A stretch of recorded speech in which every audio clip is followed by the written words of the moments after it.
जाति प्रथा का विनाश यानी annihilation of caste Bharat Ratna Baba Sahib doctor Bhimrao Ambedkar द्वारा लिखे गए श्रेष्ठतम एवं प्रसिद्ध ग्रंथों में से एक है। इसका प्रकाशन वर्ष 1936 में हुआ था। इस ग्रंथ में बाबा साहेब ने जाति व्यवस्था का घोर विरोध किया गया है एवं उस समय के धार्मिक नेताओं का भी विरोध किया गया है। यह पुस्तक एक ऐसे भाषण का रूप है जिसको बाबा साहेब ने जब लिखा था जब हिंदुओं की एक संगठन जिसका नाम जात पात तोड़क मंडल था, इन्हें अपने वार्षिक अधिवेशन में भाषण देने के लिए आमंत्रित किया था। यह भाषण बाबा साहेब सार्वजनिक रूप से कभी पढ़ नहीं पाए थे, क्योंकि बाबा साहेब ने जब अपने इस भाषण की एक कॉपी जात पात तोड़क मंडल को भेजी तो वो उसे पढ़कर आग बबूला हो गए, क्योंकि बाबा साहेब ने इस भाषण में हिंदू समाज की जाति व्यवस्था पर कठोराघात किया था।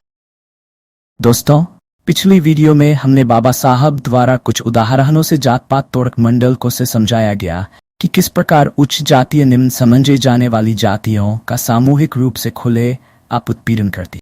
इस वीडियो के माध्यम से आप बाबा साहब के श्रम व्यवस्था जाति व्यवस्था पर लिखे उनके भाषण का चौथा भाग सुनेंगे।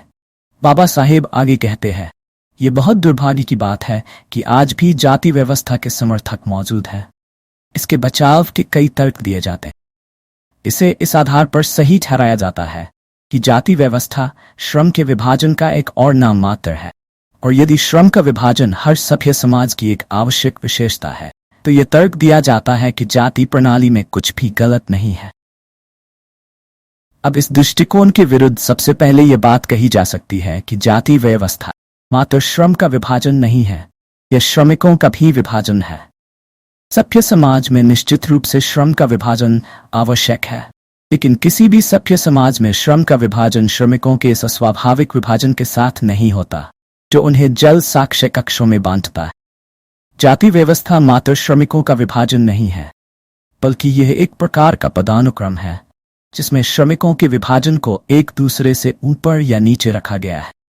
किसी अन्य देश में श्रम का विभाजन इस श्रमिकों के वर्गीकरण के साथ नहीं होता। जाति व्यवस्था के इस दृष्टिकोण के विरुद्ध एक तीसरा आलोचनात्मक बिंदु भी है। श्रम का यह विभाजन स्वाभाविक नहीं है, यह प्राकृतिक प्रतिभाओं पर आधारित नहीं है। सामाजिक और व्यक्तिगत दक्षता हमसे यह मांग करती है कि हम किसी व्यक्ति की क्षमता को उसकी पसंद और करियर चुनने की योग्यता विकसित करें। जाति व्यवस्था इस सिद्धांत का उल्लंघन करती है, क्योंकि इसमें व्यक्तियों को कार्यों में पहले से नियुक्त करने का प्रयास शामिल है जो प्रशिक्षित मौलिक क्षमताओं के आधार पर नहीं बल्कि माता पिता की सामाजिक स्थिति के आधार पर चयनित हो। एक अन्य दृष्टिकोण से देखा जाए तो ये जाति व्यवस्था के कारण उत्पन्न व्यवसायों का वर्गीकरण अत्यधिक हानिकारक है। उद्योग कभी स्थिर नहीं रहता, ये तेजी से और अचानक बदलावों से गुजरता है। ऐसे बदलावों के साथ किसी व्यक्ति को अपने व्यवसाय को बदलने के लिए स्वतंत्र होना चाहिए। बिना इस स्वतंत्रता के बदलती परिस्थितियों के साथ खुद को समायोजित करने में सक्षम न हो पाना उसकी आजीविका कमाने में असंभव हो जाएगा। अब जाति व्यवस्था हिंदुओं को उन व्यवसायों को अपनाने की अनुमति नहीं देती जहां उनकी आवश्यकता है, यदि वे उन्हें अपने वंश से नहीं पाते। यदि कोई हिंदू भूखा रहता है बजाय नए व्यवसायों को अपनाने के जो उसकी जाति द्वारा सौंपे नहीं गए हैं, तो इसका कारण जाति व्यवस्था में पाया जाता है। व्यवसायों के पुनर्संयोजन की अनुमति न देकर जाति व्यवस्था देश में देखी जाने वाली बहुत सी बेरोजगारी का एक प्रत्यक्ष कारण बन जाती है।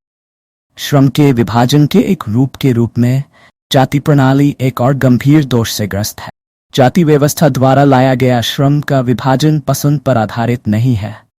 व्यक्तिगत भावना, व्यक्तिगत पसंद का इसमें कोई स्थान नहीं है।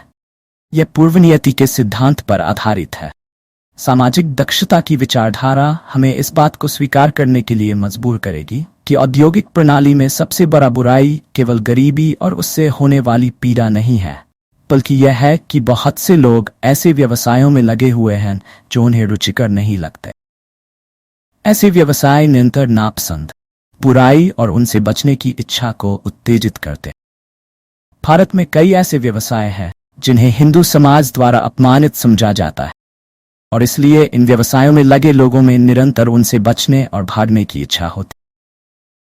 हिंदू धर्म द्वारा उन पर डाले गए कलंक और अपमान के कारण ये व्यवसाय लोगों पर विपरीत प्रभाव डालते हैं। ऐसी व्यवस्था में क्या दक्षता हो सकती है जिसमें न तो लोगों का दिल और न ही दिमाग उनके काम में होता है। इसलिए एक आर्थिक संगठन के रूप में जाति एक हानिकारक संस्था है, क्योंकि यह मनुष्य की प्राकृतिक शक्तियों और इच्छाओं को सामाजिक नियमों की मांगों के अधीन कर देती है।